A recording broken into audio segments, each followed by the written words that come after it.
Assalamu alaikum and good afternoon. Assalamu. It's good. Everybody's still awake. I'm actually quite intimidated to be speaking here in front of luminaires and erudite scholars who are far more skilled and expertly in this topic. And so please bear with me as we go through what we need to speak about here. I think one of the things we need to take into consideration in this entire discussion about a riba-based monetary system is beyond the riba itself and in fact what it in fact is supposed to be serving and what in fact is happening in the world, because in my thesis to you, and inshallah it will develop as we go to the last slide, there is more for us to consider and a proposition that needs to be put forth which by far and large is missing in the equation because it is the most dangerous thing to talk about. It's more dangerous than talking about bringing gold back. So I will be trying to build my position for you in that regard, and would be obviously, I'll be framing it from an Islamic religious perspective, and I'm sure that can be applied elsewhere. To understand the power of no money equals riba, I would like to share with you a brief humorous story. Imagine a hotel in a village town, and some astute Harvard economist arrived there for his or her holiday, potentially using this hotel, puts a $100 deposit on the table at the reception in order for him to be able to check out the rooms. He hasn't yet booked himself in. And then he goes off to check out the rooms. Whilst he's doing that, the manager quickly takes the $100 and rushes off to the local butcher to actually pay for a bill he has because of the food supplies he has been giving to the hotel. Once the butcher receives the $100, he rushes off to the village farmer who has been supplying him the actual meat. The village farmer then quickly drives to the hotel to pay the manager for the overnight expenses he had to provide the meat to the butcher. And at this point of time, the American tourist is just coming down, and the manager quietly puts the money back where the deposit was, and the American tourist says, "No, thank you very much, I won't be staying in this hotel," takes the money and goes off. The happy thing that happens in this story is that everybody got paid, but nobody had the money. That's the nature of the topic we're speaking about. And it is not a topic of money at all. It's a topic of truly ethics. And I'm going to build this story of ethics as we go along, inshallah, in this regard. And I would like you to keep in mind a particular verse in the Quran, the idea of the Ibadur Rahman, the servants of the merciful God, are those who walk lightly on earth. And this is an encompassing statement, and I would like to ask everybody, for those who have, for the Muslims and those who have access to the Quran, to refer to the chapter 25 from verse 63 to approximately verse 70, for you to realize what it means to exist as a human being. Because in this question of riba, we have reduced it to economies, gold and silver and everything else, when they are purely and nothing more than a means to a function of the human being, which I'll speak about, and we have forgotten the human being. I would like to bring back to the story the human being, and in the story I would like to first share with you a story close to us about fish, in terms of the environmental degradation as well as the social costs of this in our location. Now, in our location, this area that we are speaking about, which is referred to as the Visayan region, and it affects the Malaysian regions as well, but it's mostly focused around the upper North Coral Sea in the areas of Philippines, but it does in fact spread all the way across into Papua New Guinea and the Solomon Islands. It decisively excludes Australia, a country that I come from. However, Australia is very busy in trying to confiscate lands that doesn't belong to it. It continues to do so. And I hope the governments around this area are well aware of it. In fact, the story of East Timor is similar to that, but we'll put that aside for the moment. This region, by the way, is the highest concentration of marine species in the entire world. In the entire world. However, in order to join certain international treaties, the governments of this area have had to sign all sorts of treatises in a manner where more and more of the local fish is in fact exported rather than supporting the local markets and specifically the nourishment needs of the local people, to the extent where it has increased poverty. And the shift from the local market to the required and imposed market for export is facilitated by one particular tool, and that is interest-based loans to larger farmers or larger fishermen or fishermen and women of the area. I'll refer to the fishermen and women as fishers. In other words, the actual interest-based loans, a riba-based monetary system, is funding a degradation of the life of the people in our area. And here, briefly, is for you the global situation in relation to fishing around the world. The data over here from 1900s to approximately 1999 shows us that in fact from the small schooners and canoes to the large ocean bed, basically bulldozers under the water that catch the entire seabed and bring about all sorts of stuff inside there, corals, small fish, big fish, and everything else that in fact comes with it. The graph over here shows to you that in fact the amount of fish, the total amount of fish that was captured over the period of time increased dramatically, but around about the 1975 mark, there was an actual dip in the amount of fish we could catch. In other words, there is an actual fish depletion through the exploitative means of our fishing. And in that regard, the actual usable large fish is this graph over here. It is a huge fishing gap which almost looks like a whale's mouth. This fish exploitation is made possible by only one thing: a riba-based monetary system. By funding large corporations to destroy our sea. Without the interest-based loans provided to these corporations, there would not be such fishing practices, which in fact completely deteriorates the fishing market. We move on to a second example. I'll try to use 3 examples. We'll move on to the next example of the farmer, and in that case we will look at the Argentinian example, and we know the Argentinian financial crash and in fact the so-called economic improvement that in fact has occurred, and it certainly has. Poverty, etc. has dramatically changed in Argentina. But here is a very different picture that has yet to see another wave of problems in Argentina very soon. For your information, poverty in Argentina increased up to 50% until 1992 approximately. Particularly because of the way it was dealing with this currency, with the American pegging in that regard. I'm not an expert in economics and things like that, so I'll leave those things to the experts to speak about. In this example, we look at Argentina specifically in relation to soybean.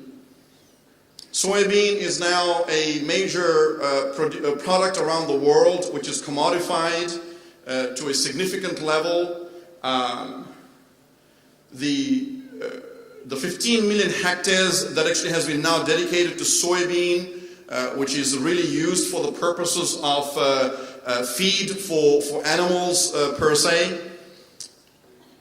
All of it, almost all of it, is actually transgenic production. Transgenic production is GM modified foods in terms of the seeds, etc. Now, the 126% increase of soybean in terms of the acreage in Argentina, it came at the expense of significant areas previously devoted to fruits, dairy cattle, maize, wheat, sunflower, cotton, sugarcane, and others. In other words, things that local people grew for their own purposes and what they could in fact sell. But when these small farmers, what actually happened was, in order to be part of an international trade system, you needed to increase the soybean production and provide that to the international markets.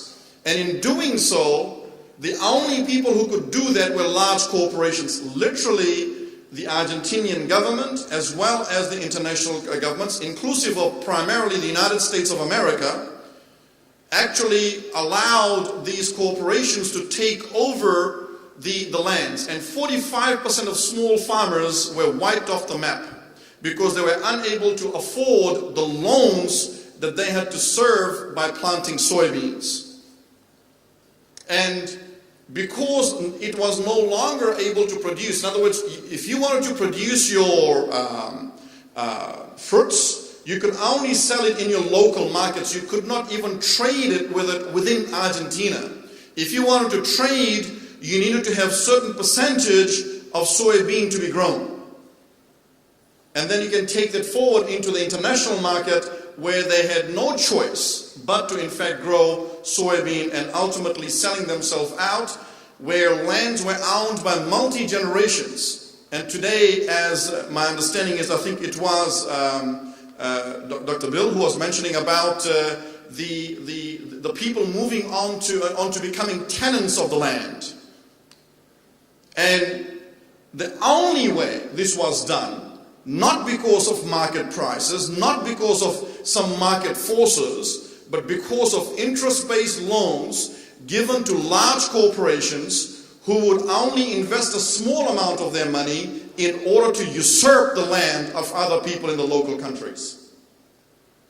We then move from this to look at a general picture of agriculture in terms of the understanding the GM food market, the genetically modified food market, is that the cost per acre actually dramatically increased over the last couple of decades, particularly for two reasons.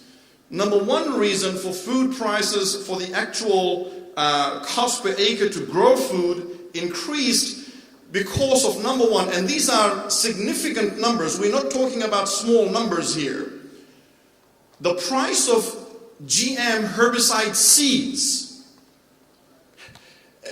In fact, you no longer had to buy herbicides because the seeds apparently contained herbicides in it, but the price was so high that you had no choice but to take loans, and they came with the loan papers as well.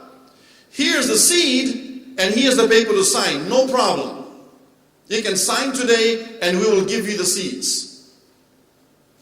And the second reason was this particular point that I've just made, and that is the loans to produce the large harvests to maintain, to meet the production costs.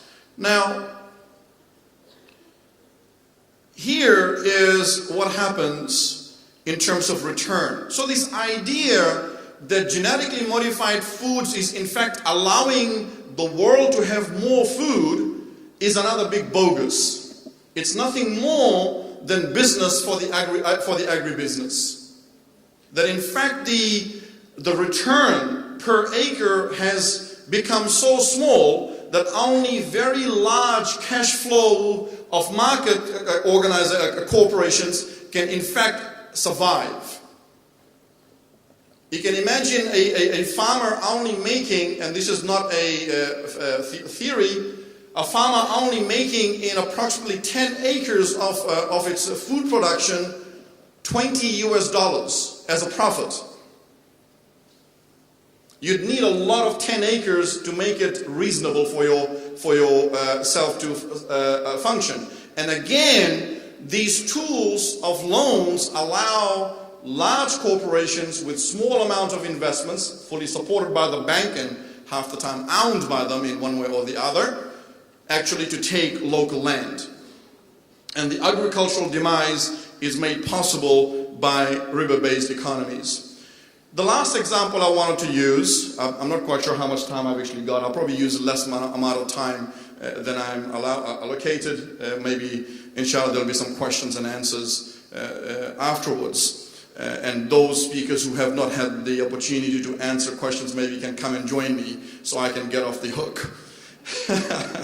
So here is another example of beyond the direct issue of loan-based problems, and that is government subsidies. It is one of the most dangerous things that in fact exist. And government subsidies are nothing more than created money given to large corporations to usurp real wealth. And real wealth is in cows, in goats, in sheep, in land, and in water. Let me read for you from a book that I recommend for everybody I think you should read all of her books, and that is Vandana Shiva, and her book here called Water Wars: Privatization, Pollution, and Profit. Let me read from there because this will give you an indication of what in fact is happening out there in relation to large corporations who are utilizing loans to usurp resources. The bank, the World Bank, estimates the potential water market, that's an interesting term. I thought unriba was cool. The potential water market at $1 trillion. After the collapse of the technology stocks, the Fortune magazine identified the water business as the most profitable industry for investors. In fact, water today is one of the most common reasons for geopolitical conflicts. Large corporations such as the biotech giant and quite an evil manifestation, Monsanto, covet this lucrative market. Monsanto is currently plotting its entry into the water business and is anxiously eyeing the funding, in other words, these loans, and listen to what they have to say. This is the statement by the CEO of Monsanto. First, we believe that government policy discontinuities, in other words, you can actually go and buy these privatize these water supplies, rivers and lakes I'm talking about here, are likely, particularly in the area of water, and we will be well positioned. We will be well positioned when these discontinuities occur. Secondly, we are exploring the potential, listen to this carefully. Secondly, we are exploring the potential of non-conventional, low interest-based financing that may lower our investments or provide local country business building resources at the cost of the taxpayer.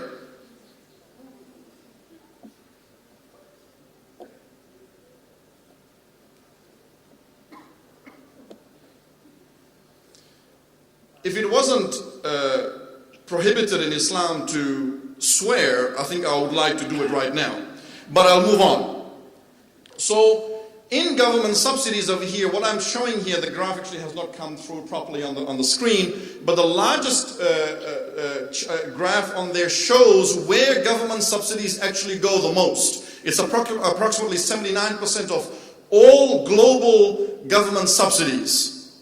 And it is to the most harmful environmental practices for agribusinesses. In other words, governments know that these are harmful, but they are not interested in your and my grandchildren's legacy and their future, but today their power and their friends' pocket, which is pretty big. The second is the neutral investments which don't actually make zero impact on the environment to a certain extent.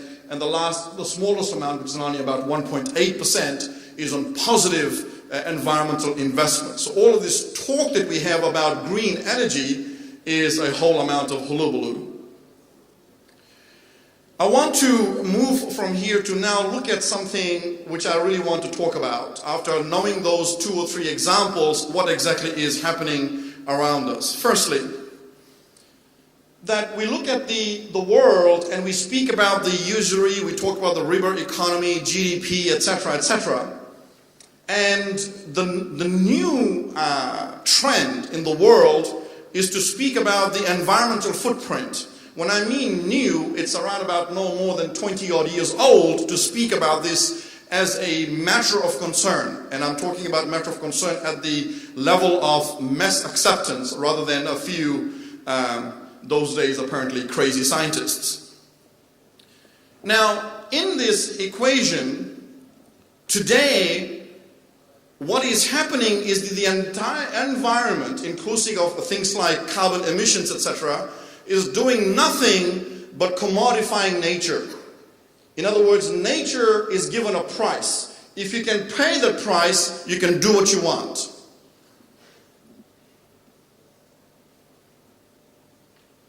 The carbon emission bogus hoax is the biggest hoax we have in terms of the environmental discussion. It simply shifts the problem into another bottleneck. And it doesn't do something which is most important. And when I'm going to bring the next part onto the screen, I want you to all remember something. Everything that I have said, if there are any importance in there, forget about it. Because the next point is the only thing I would like you to take home with. And that is you and me. Let us not blame the world. It is only because of our human consumerism that riba exists. Riba exists because there is a consistent, constant, and insistent need for you and I to be filled to our mouth. And that's the reason why. And when Mr. Hugo Salinas talked about to have an economy which is not based on interest, not based on debt, it will affect our way of consumer consumption as well. And I want to bring these 3 things together, if I can. Let me see if this thing works properly here. So if we talk about the riba, etc., we can talk about the business profitability as the key element in that regard. Now, in these 2 worlds, we have to realize that there are 3 spheres we have to take into account. The first sphere is, without a doubt, as our religion from God, Islam and other religions allow the permissibility of profitability in business. So it's not something which is haram or prohibited or wrong or unethical. In fact, it is permissible, and we need to take that into account. But there is also the human welfare. What is happening today is that even the human welfare is commodified. At the same situation, we have the ecological sustainability. In other words, the ecology is understood by dollars and cents. You are understood at the social governance level by dollars and cents. I was offended a few years ago when the Australian government's equality scale between genders was based on how much women are able to earn today. As if our mothers and sisters are dollars and cents. Our mothers and sisters are worth more than dollars and cents. Our mothers and sisters in Islam is truly princess. And they're worth more than some commodified value. And in this regard, this entire discussion about riba, monetary systems, etc., in this world of economy, we need to bring discussions about these 3 things. Number 1, we need to return to business ethics, where profit over people is changed to profit for human welfare. Now, this is the reason why I'm saying this is the most dangerous things to talk about. Because I have not yet met a single corporation, starting with Muslim corporations, to even think about this, because there is no, supposedly there is no money in here, you see. I assert that in fact there is, but it's not as much as Hugo, I think it was one of the speakers before said, you just might not be able to afford a BMW. Similarly, we can't just be concerned about the human welfare or just the ecology, that everything has to be staying put like that. In fact, we have been given a custodianship by the Creator to in fact interact with the environment, and therefore we need an ecosophical ethics. And ecosophy is different from ecology. Ecology is the measure, again in dollars and cents and other numbers, but ecosophy is about your relationship with the environment, that we are part of this environment, and we need to put a proposition to humanity that every creation, every ant, every turtle, every tree, every elephant, and every human being is a sign of God. It's sacred. And we have a custodianship over this. And not until we return religion back to this equation, we should not really be talking about economy. And that's the problem with the Muslim Islamic finance banking, you see. Because they keep on talking about all of these Arabic names polished into the same system, because there is no God in it. And we need to bring God back into the system. And thirdly, the environmental ethics. That in fact we cannot be commodifying environment. We have to have bio-responsible production. And therefore a very important point needs to be arisen here. You see what is happening today in the so-called green industry. Consumption is not being changed. Consumerism is not being changed. We are just producing it differently.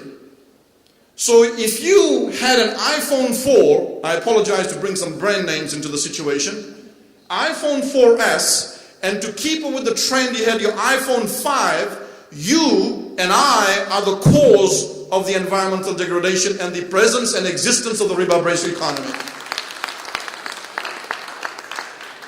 Simply making it something green does not make it right. Let me give you another example. Where does our gold and silver come from? We haven't answered that question in this discussion. There are slaves who bring your gold and silver that you and I want to mint.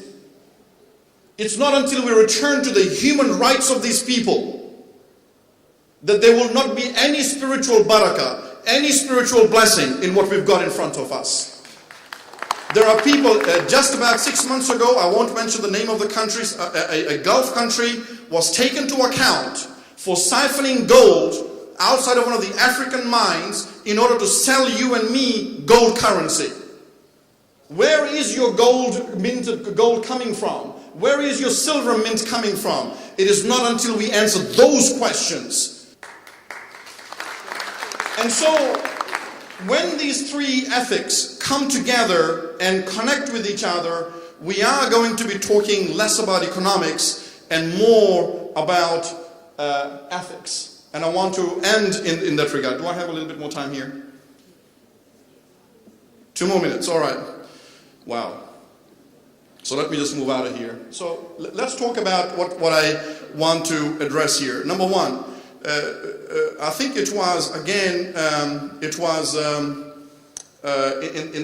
the presentation of Dr. Bill Still, when he was speaking about life, liberty, and pursuit of happiness, I want to briefly return ourselves to what is referred to as maqasid al-sharia, which is the higher objectives of our, why does law exist? If law exists for us to be able to go and rip and pillage the environment out there, it is no law. And so we have to recognize that the law that we have serves at a minimum base level as the maximum of 5, as the maxims of 5, principles of 5, as the sacred rights of humanity. Number one, life with well-being and safety without duress.